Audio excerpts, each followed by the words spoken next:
Сегодня готовим очень вкусный, мягкий, сочный, а главное быстрый домашний торт без весов и миксера. Все максимально просто, но в то же время не банально. Итак, начнем. В миску разобьем 3 небольших яйца комнатной температуры. Если у вас яйца крупные, хватит и 2. Добавим щепотку соли и 1 стакан сахара. Я использую чуть меньше, потому что люблю, чтобы не было слишком сладко. Теперь венчик и просто хорошо перемешиваем. Взбивать ничего не нужно, просто соедините все до однородности. Далее добавляем 3 столовые ложки растительного масла без запаха. Если вам не нравится вкус растительного масла, смело заменяйте на растопленное сливочное. Тоже 3 ложки. С ним вкус будет более насыщенным и сливочным. Еще раз все перемешайте венчиком. Перемешивать лучше недолго, просто чтобы объединить ингредиенты. Теперь вливаем стакан теплого кефира. У меня стандартный стакан 250 мл. Обратите внимание, кефир должен быть именно теплым, не горячим и не холодным. Теплый кефир хорошо активирует соду, и торт поднимается равномерно. Так что просто подогрейте его чуть-чуть до приятной теплоты. Теперь добавим 1 полный стакан муки. Обязательно просеивайте ее, это важно. Просеивание не только избавит от комочков, но и делает муку более воздушной, что положительно скажется на текстуре.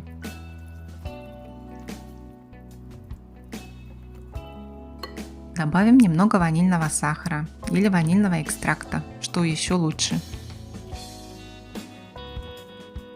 Далее делим тесто на 2 равные части. Это можно сделать на глаз, но если хочется точности, можно воспользоваться половником или кухонными весами. Одна часть у нас останется ванильной, а во вторую мы добавим аромат кофе. Можно использовать и какао.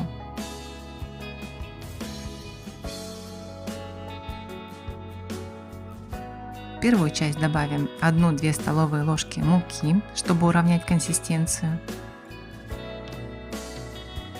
Тщательно перемешаем, чтобы не было комочков. Тесто должно быть как на жидкие оладьи. В другую добавим 1 столовую ложку растворимого кофе. Перемешаем и отставим пока в сторону. Пусть кофе полностью растворится. Важный момент.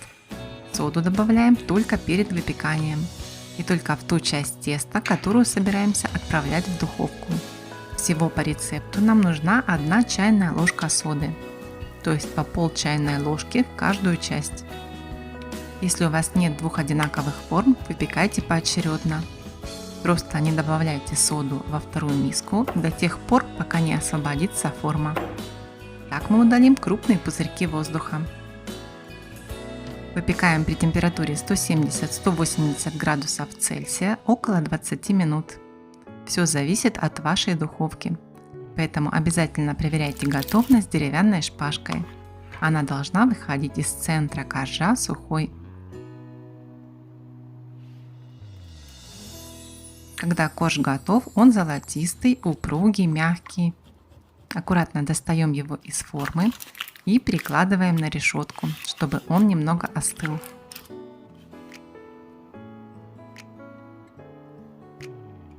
Теперь очередь второй части теста. Кофе к этому времени уже растворился. Добавляем 1 столовую ложку муки и пол чайной ложки соды. Перемешиваем и сразу выливаем в форму.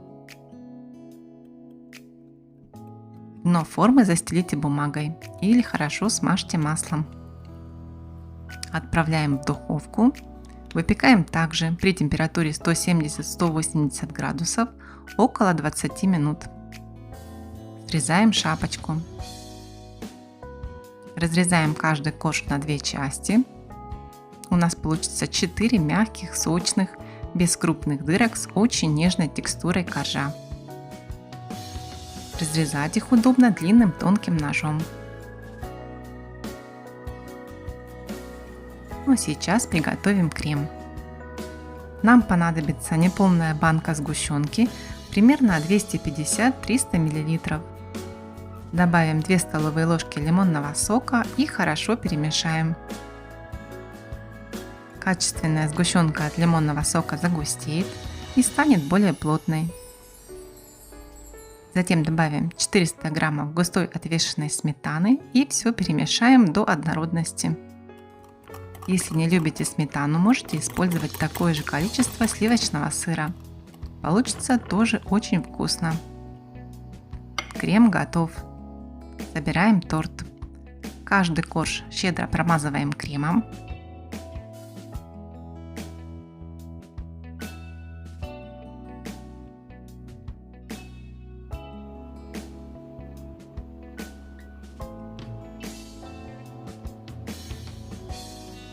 Подойдет форма для выпекания диаметром 20-22 см. Можно использовать и 24, тогда торт получится чуть ниже, но большего диаметра.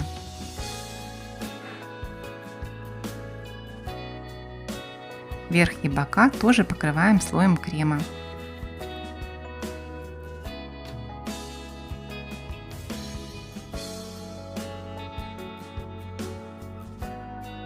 Теперь займемся украшением.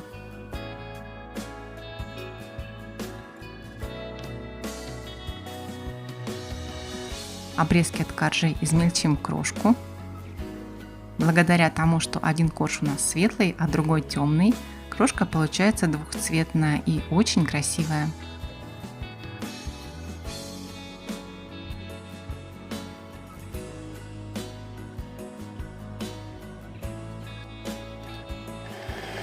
Измельчим ее в блендере или руками и обсыпем ею весь торт.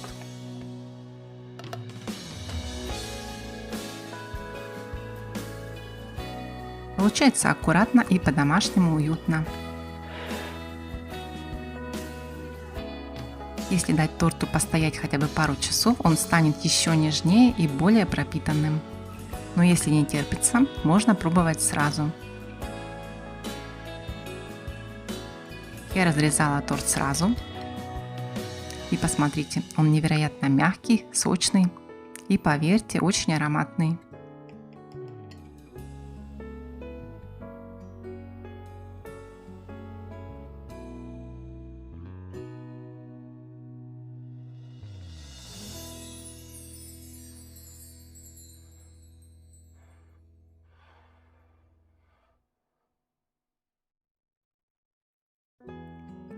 Если вам понравился рецепт, поддержите канал лайком, напишите в комментариях, будете ли вы пробовать его готовить. А если не приготовите, все равно напишите.